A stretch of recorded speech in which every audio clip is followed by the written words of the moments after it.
schöner Fisch. Ja! Jawohl! Swedish anglers is the best.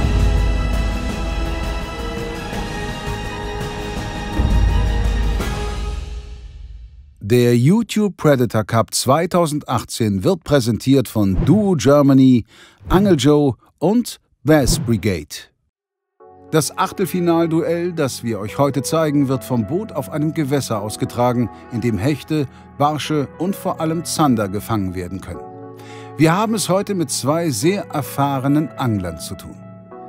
Tobias Dreimann vom YouTube-Kanal Hansecatch Hamburg bietet nebenberuflich Raubfischguiding im Norden Deutschlands an. Der Lieblingszielfisch des Hamburgers ist der Zander und es gelang ihm in seiner Angelkarriere auch schon, die magische Metermarke zu erreichen.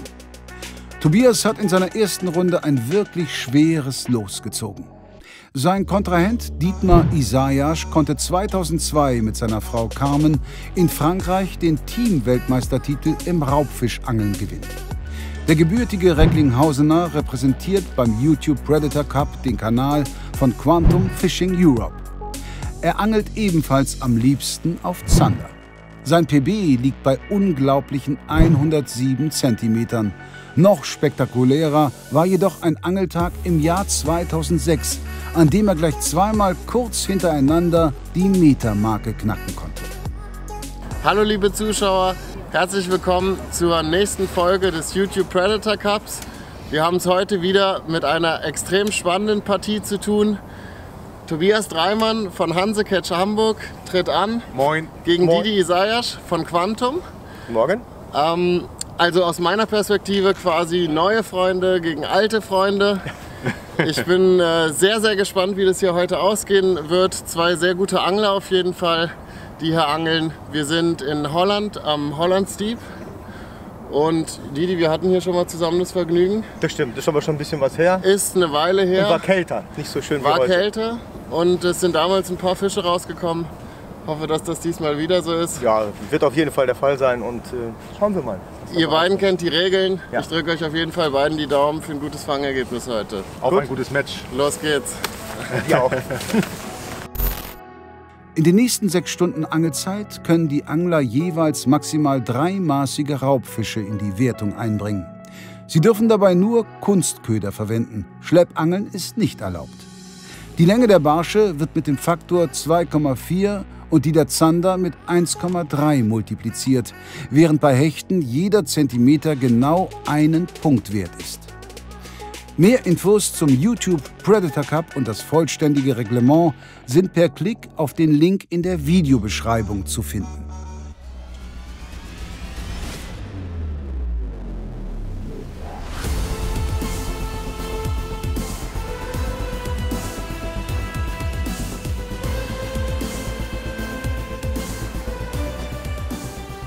Didi, wir sind an deinem ersten Spot angekommen. Ja, Was erwartest du hier? was erwarte ich hier? Erstmal muss ich gucken, dass wir ein paar Fische finden. Und was wir jetzt hier machen, hier ist es ein Hoch und ein Runter. Und vor allen Dingen, wenn du da jetzt so sitzt, wirst du wahrscheinlich meinen ersten Biss auch, wenn ich einen kriegen sollte, komplett verheizen, weil ich dir entweder einen Scheitel ziehe, weil du genau im Anschlagwinkel bist, oder ich vergeig den. Ist ja so wie immer eigentlich, sitzt ja eigentlich immer im Weg. Du stehst immer im Weg. Ja, das kannst du besonders gut, im Weg sitzen. Nein. Wo wir jetzt hier fischen, ist die windzugewandte Seite. Hier hast du so schön Wind auf der Kant, Fisch in der Hand, wie die Holländer so schön sagen. Und dementsprechend hast du hier sehr viele Chancen auf einen besseren Fisch, weil der Wind drückt hier auf die Seite. Und ja, es ist nicht ganz so einfach, den Bodenkontakt hier zu halten. Aber so, ich fische jetzt hier mit 15, 20 Gramm, das müsste also völlig reichen. Und ja, schauen wir mal, was hier geht. Hier hast du, wie gesagt, alle 3 Fischarten, die zählen. Und das ist die Hauptsache. Also ich habe den Vorteil gegenüber Didi, dass ich natürlich beide Hände frei habe, weil Dietmar natürlich auch den E-Motor bedient. Ich variiere zwischen jetzt gerade mal ein bisschen vertikal, weil ich mal ganz kurz über Grund nur den Köder ein bisschen präsentieren möchte, also keine großartigen Schlenker und Bewegungen machen möchte. Andererseits mache ich natürlich auch Spinnfischen und werfe die ganzen Bereiche ab, ne? Weil Dietmar hat ja auch einen schönen Film vorher gemacht gehabt und da hat man schön gesehen, dass die Fische hier auch durchaus auch bootsscheu geworden sind, denke ich mal. Die haben ja mehr oder weniger bei dir alle hinterm Boot oder neben dem Boot gebissen, ne, Dietmar? Ja. Und dementsprechend variiere ich so ein bisschen. Mal Spinnfischen, mal ein bisschen vertikal, aber vertikal ist einfach, finde ich, immer so langweilig. Also ich mag lieber werfen. Ne? Bereits an der zweiten Stelle des Tages gibt es den ersten Fischkontakt. Oh, gerade den ersten Fisch versemmelt, leider. Hing nicht richtig. Naja, man darf sich nicht ärgern, ne? Am Ende des Tages entscheidet, wer die meisten oder beziehungsweise die größten Fische gefangen hat. Die Taktik sieht so aus, wir suchen jetzt da, wo die Fische im Endeffekt sich auffallen. Wir haben ein bisschen flacher probiert heute Morgen, in der Hoffnung, dass sich da ein paar aktive Fische auffallen. Wir haben sie gefunden, aber sie haben nicht gebissen. Jetzt sind wir etwas tiefer gegangen und keine 2 Minuten später nach dem Platzwechsel gab es sofort den ersten Biss. Also Taktik soweit in Ordnung. Jetzt muss ich gucken, dass ich mal einen Biss bekomme. Ich möchte euch den Köder ja nicht vorenthalten. Ich habe einfach mal auf, Dietmar hat ja auch in seinem Film erzählt, hier sind viele Grundeln, auf Champagner-Steffi gewechselt. Da kam der Biss drauf. Mal schauen. Also ich denke mal, es war ein Zander. Die habe ich nicht gesehen, deswegen kann man von der Größe her nichts sagen. Ne? Aber mal gucken, vielleicht kommt ja noch einer jetzt.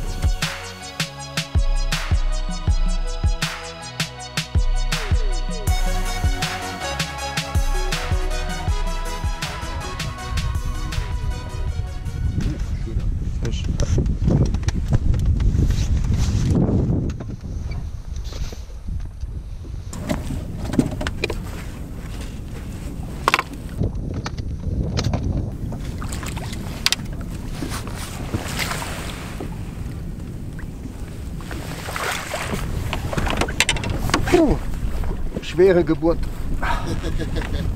Petri Didi. Aber auch nicht am Boden, sondern im Mittelwasser.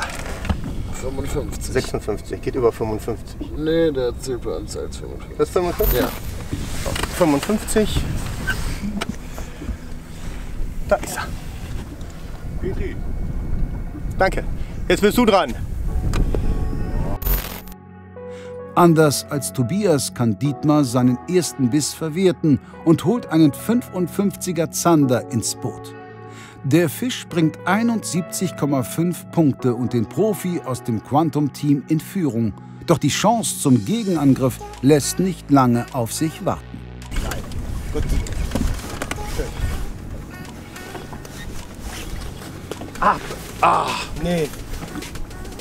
Gibt's doch gar nicht. Hör auf. Kann doch nicht angehen. Hast du einen Stinger noch drauf, ne? Ja. Nee, ja. Das kann nicht angehen, ey. Ich hab sie gut angefühlt, ne? Das war ein guter.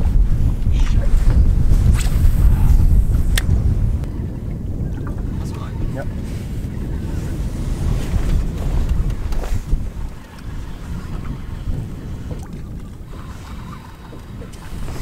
Mal kurz den Kescher, bitte.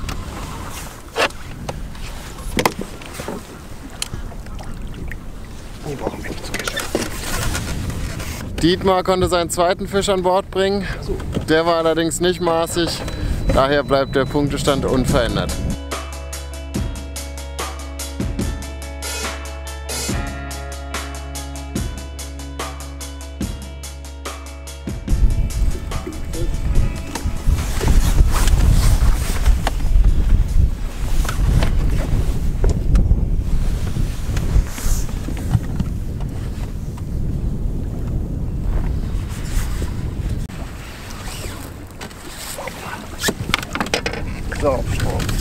So, Didi legt nach. Der hat auf jeden Fall Maß. Der hat auf jeden Fall Maß, ja. Und wieder auf den Q-Paddler. Also meine neue Gummifischerfindung. Hat wieder voll zugeschlagen. Die Leute von Menz machen eben geiles Zeug. Wenn man denen auch noch sagt, wie die Dinger nachher aussehen sollen, dann hat man eine gute Kombination. Aber wie gesagt, der Drops ist nicht gelutscht und Tobi ist ein gefährlicher Gegner.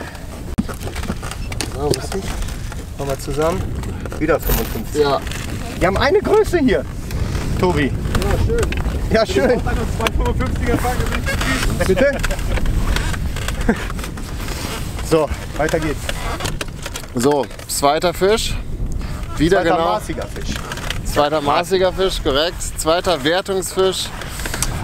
Wieder 55 cm. Didi kann seine Führung also ausbauen.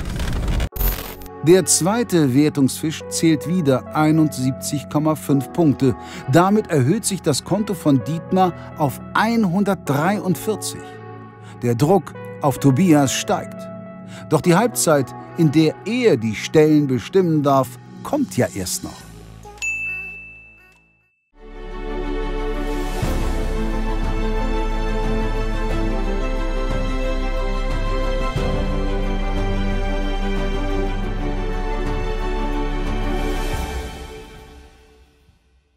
Ihr wollt mehr fangen? Herzlich willkommen bei Angel Joe, die größte Auswahl und beste Beratung für deinen Fangerfolg. Jetzt schon 10-mal in Deutschland und online unter www.angeljoe.de. Du willst bei der Auslosung zum YouTube Predator Cup 2019 live dabei sein, die Stars der Szene treffen und sogar als Losfee aktiv werden? Hier kommt deine Chance. Wir verlosen 2 VIP-Tickets für die Angelwelt Berlin. Dabei übernachtest du mit deiner Begleitung 2 Nächte im modernen Titanic Komfort Mitte im Herzen Berlins mit direkter U-Bahn-Verbindung zur Berliner Messe und erstklassiger mediterraner Küche. Die Teilnahmebedingungen findest du in der Videobeschreibung. Viel Erfolg! Didi hat 2 Fische in die Wertung einbringen können. Bei Tobi hat es noch ein bisschen geklemmt. Fischkontakt hat er auf jeden Fall auch. Leider noch nicht in Fische ummünzen können. Aber ich bin relativ optimistisch, dass das jetzt auch klappt nach der Pause. Er hat auf jeden Fall jetzt das Zepter in der Hand. Darf, wenn er möchte, den E-Motor steuern, die Spots vorgeben und auch entscheiden, wo er auf dem Boot stehen möchte. Mal gucken, ob der Wechsel für ihn was bringt. Ja, ich will jetzt einfach mal taktisch mal gucken, was mit anderen Fischen los ist, gerade Barsche natürlich. Ich habe natürlich auch ein bisschen rumgefragt und habe auch einen Tipp bekommen, dass die Barsche jetzt auch wohl flach stehen sollen. Deswegen ist jetzt die erste Instanz, die erste Entscheidung für mich getroffen. Also wir fahren jetzt erstmal ins Flache. Natürlich gucken wir erstmal über das Echolot, ob wir Fische lokalisieren, weil im Trüben oder im fischleeren Raum möchte ich auch nicht fischen. Und dann werden wir uns dann langsam wieder zurückarbeiten, nochmal auf Zander gehen, weil ich habe ja auch noch keinen Zander in der Wertung. Und dann auch vielleicht nachher nochmal auf Hecht, je nachdem wie es läuft. Aber das werden wir gleich sehen. Erste Instanz ist jetzt erstmal der Barsch. Ja. Nein, ich hatte einen Biss. Aber nicht hartes, nur so ein kurzer Tock, Tock, Tock. Barsch? Hast du einen Barsch? Ja, manchmal kennt man ein bisschen. Nee, war nur ganz kurzer.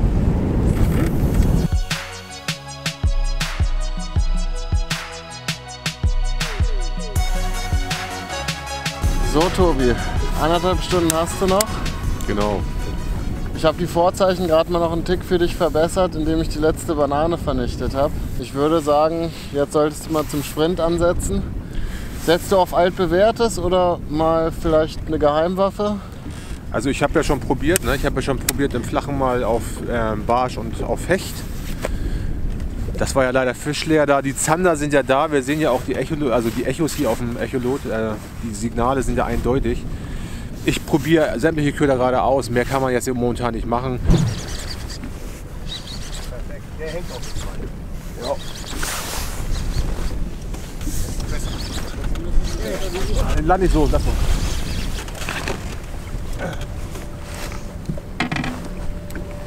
So, das war mir wichtig. Mindestens ein. Petri, Tobi. Petri, Dank. Geil, Mann. Das ist wirklich wichtig. Du hast mir heute den Tag gerettet. 47. Na, 47.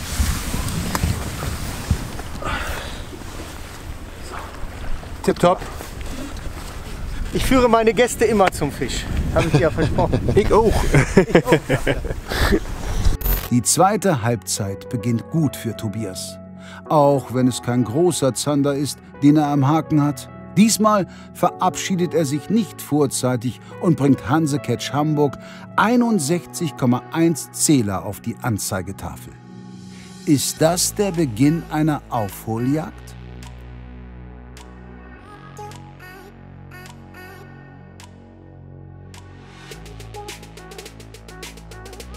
Wieder ein kleiner. Hoffentlich hat der Maß. Den brauchen wir gar nicht zu messen.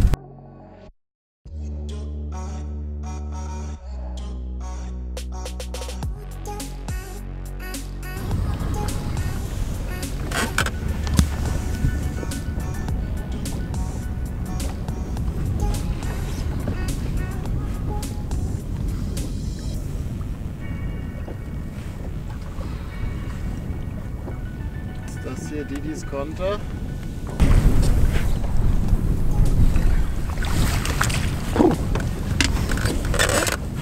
Drei Zähler. So, ihr habt es gesehen. Es hat nicht lange gedauert. Nach dem Anschlusstreffer von Tobi ist es Didi gelungen, zu kontern, die Führung wieder auszubauen. Der größte Zander des Tages bisher. Ja. Und ja, jetzt muss Tobi wieder nachlegen. Dietmar macht als erster die 3 Wertungsfische voll. Der 60er Zander zählt 78 Punkte. Damit steht es nun 5:1 nach gefangenen Fischen und punktemäßig 221:61,1.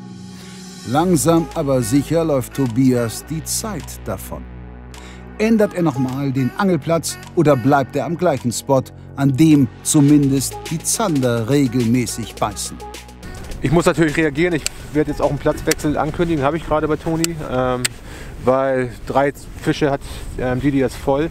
Ich kann jetzt nur noch scoren, indem ich vielleicht noch 1 oder 2 schöne Barsche vielleicht fange. Wir machen jetzt noch eine Drift hier, eine Chance noch mal auf einen schönen Zander und dann ja, geht es noch mal auf Barsch. Ne? Das ist auf jeden Fall eine gute Zeit jetzt. Regen kommt. Wie heißt das so schön? Scheißwetter ist Beißwetter. Genau so ist es.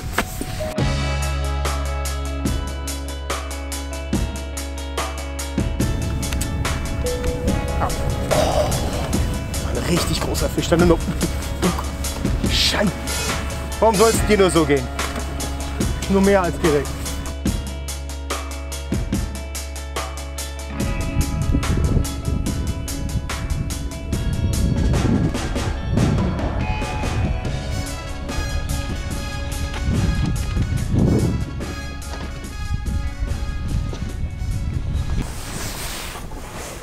Hast du einen Kescher?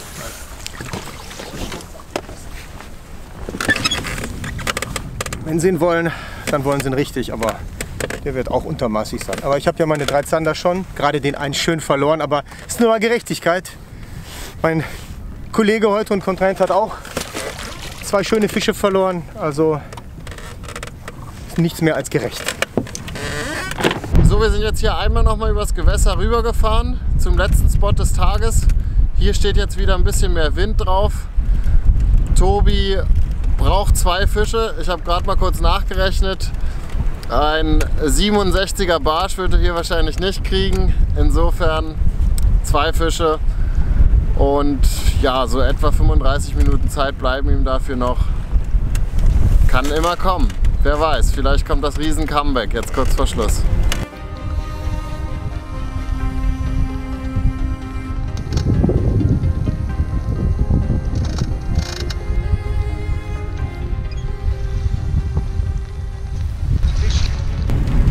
Ich glaube, das ist ein großer Barsch.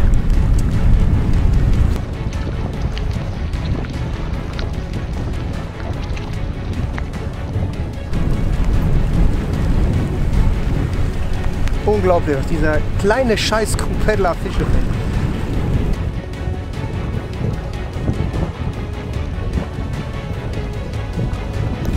Selbst an solchen schwierigen Tagen wie heute.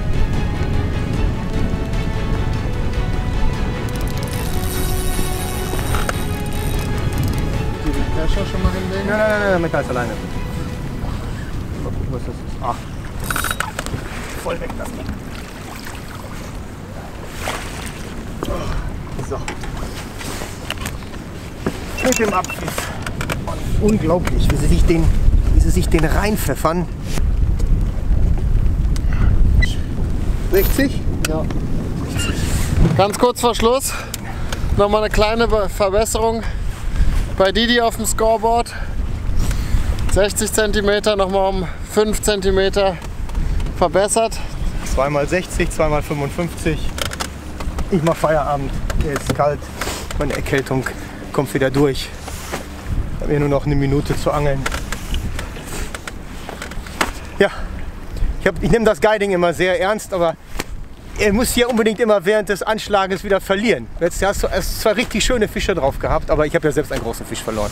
Aber es war ein harter Tobak heute. Das Wetter ist mittlerweile immer beschissener geworden und die Fische haben wirklich nicht gut gebissen. Also pelagisch hätte man heute vielleicht 1, 2 größere Zander fangen können. Wir haben gesehen, dass Leute gefangen haben, aber gut, so ist es halt. geworfen oder Longline-Jigging war heute sicherlich top gewesen. So. Irgendwann ist das beste Angeln vorbei. Deswegen erstmal den Sieger gratulieren, Didi. Du hast dich echt tapfer geschlagen, war gut, richtig viel Spaß gemacht. War eine schöne Runde. Ja. Ne? Spannende Partie. Ja, also, spannende Partie. wirklich. Ja. Also, du hast am Anfang die Fische drauf gehabt, ich habe noch keinen Biss und du hast schon rote krumm. Naja. Ganz entschieden gewonnen. Die haben die Spots hier man muss angefangen, wo einfach der nur Fisch dann war. Ne? Ja, war super. Also war ein schöner Angeltag. Ne? Wir haben ein bisschen Dankeschön. gehabt, Fische waren da. Ja. Bestes. Prima. Liebe Zuschauer, das war's wieder. Eine Achtelfinalpartie ist vorübergegangen. Wir freuen uns natürlich auf die nächsten Partien, Juli und ich, oder Babs, wenn sie dann wieder moderiert. Ich möchte noch mal ganz kurz natürlich darauf hinweisen, dass unsere beiden Kontrahenten heute beide sehr spannende YouTube-Kanäle haben. Hansecatch Hamburg von Tobi ist auf jeden Fall mal einen Blick wert, macht sehr schöne Videos, zum Teil auch mit viel Erklärung, viel lehrreichem Material. Und der Kanal, bei dem Didi jetzt häufig zu sehen ist, der Quantum-Kanal, ist noch relativ jung, aber da kommt auch eine ganze Menge spannender Sachen auf euch zu. Wir hoffen natürlich, dass euch das Video gefallen hat. Schreibt doch mal in die Kommentare, wie es so war für euch. Wir freuen uns natürlich auch über einen Daumen nach oben und wenn ihr unseren Kanal abonniert. Bis zum nächsten Mal. Ciao. 227,5 zu 61,1. Das ist der Endstand an einem Angeltag, an dem nicht alles glatt lief, doch trotzdem insgesamt 8 Zander den Weg ins Boot finden konnten. Tobias fehlte heute bei seinen Kontakten das entscheidende Quäntchen Glück. Daher ist das Turnier für ihn bereits hier vorbei. Dietmar zieht in die nächste Runde ein, angelt im Viertelfinale gegen den Gewinner des Matches zwischen Veit Wilde und Tobias Eckwal von Kanal Gratis. In jedem Fall keine leichte Aufgabe. Doch wer Didi kennt, weiß, dieser Mann ist nicht auf der Welt, um sich leichten Aufgaben zu widmen.